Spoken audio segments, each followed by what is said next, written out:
akamchukua Isaka, wakapanda mpaka mlimani.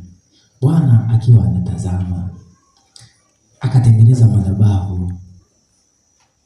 Lakini kijana huyu Isaka ni kijana wa pekee, kiasi cha kwamba hata madhabahu ilipokwisha kutengenezwa, Ibrahimu akamwambia, mzee, lala hapo, wewe ndio sadaka yenyewe.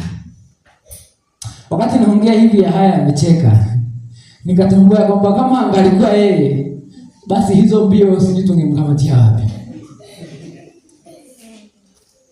Kijana mwenzangu, hebu kaa hapo. Ngoja nijipe tu mfano mimi mwenyewe. Mimi mwenyewe leo mzee Mjema nichukue, alafu anaipeleka kwenye madhabahu, hiyo madhabahu, anaambia sasa kisu hiki hapa. Yaani kabla kibao kinaweza kikageuka. Haleluya.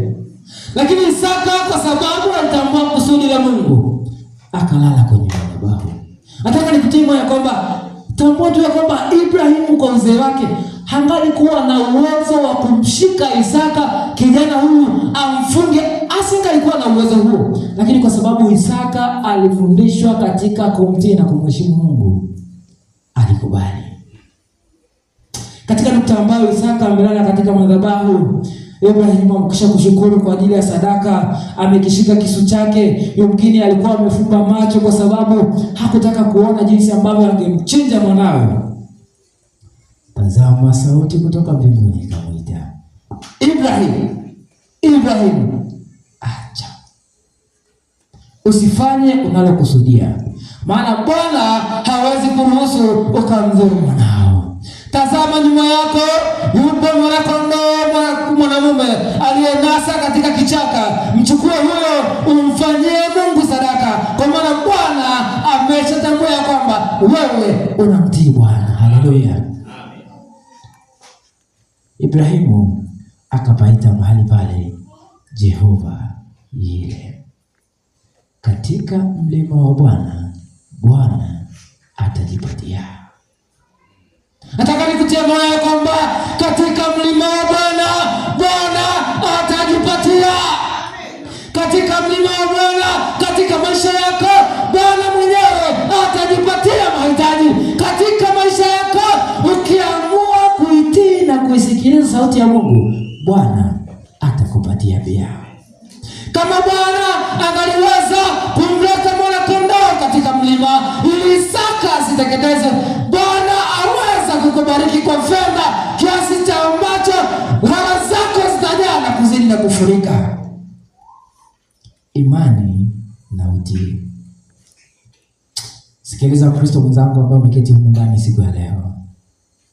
Kuhudhuria katika ibada kila Sabato, ibada ya Jumatano, ibada ya Ijumaa, kufungua Sabato, pasipokuwa na utii na imani mbele za Mungu, hiyo pia haitoshi. Haleluya.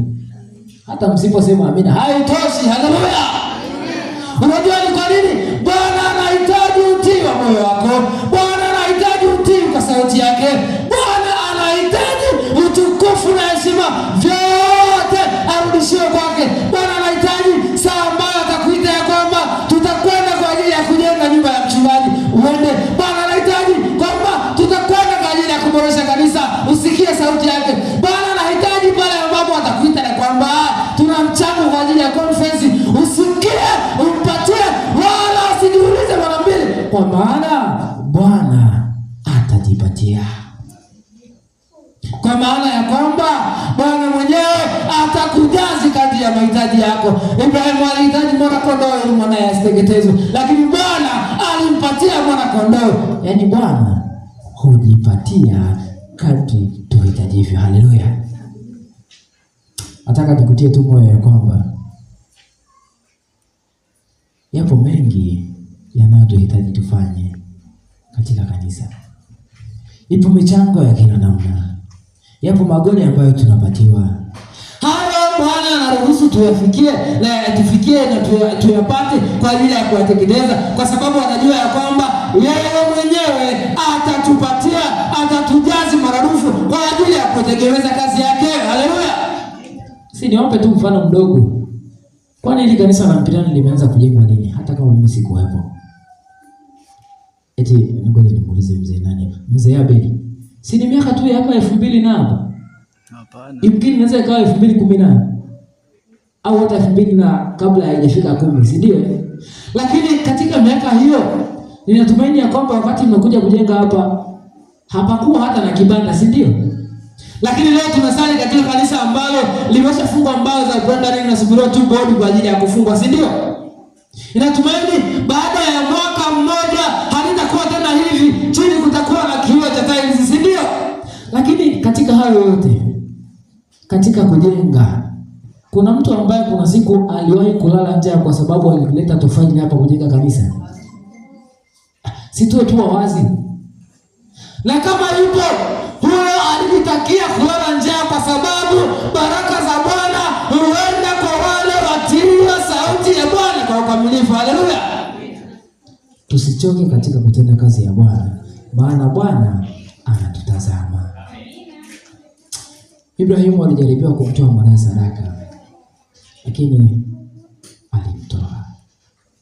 Hata kama Bwana hakuruhusu akateketezwa, lakini utii wa Ibrahimu ulitosha kudhihirisha kwa Mungu ya kwamba Ibrahimu anamtii Mungu.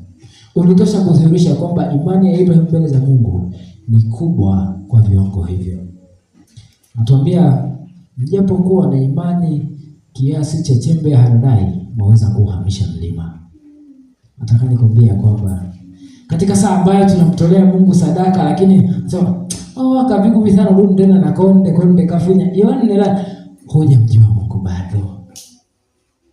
Waliomjua Mungu wako tayari kutoa hata uhai wao. Haleluya. Nikutie moyo ya kwamba mchana wa leo tunapofikia mwisho wa ibada, Bwana akuguse.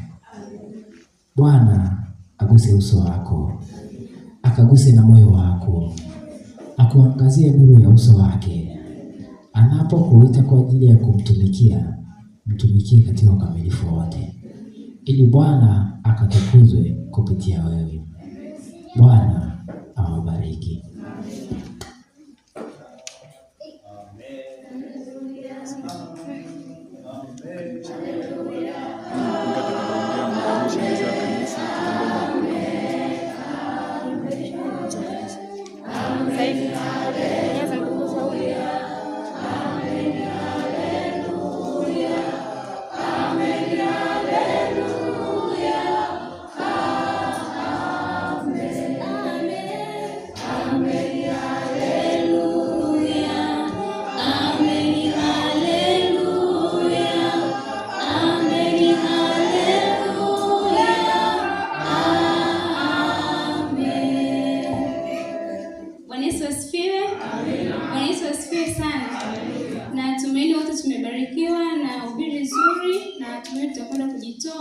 Kwa ajili ya Bwana. Basi tumombe Mungu aweze kutupatia mioyo hiyo ya kujitoa, maana tunapomuomba naye anatupatia. Basi tumefikia tamati ya vipindi vyetu vya leo, na wakati huu ningependa nimkaribishe mzee wa kanisa kama kuna matangazo, na baada ya hapo vijana watatupatia wimbo wa kutoka.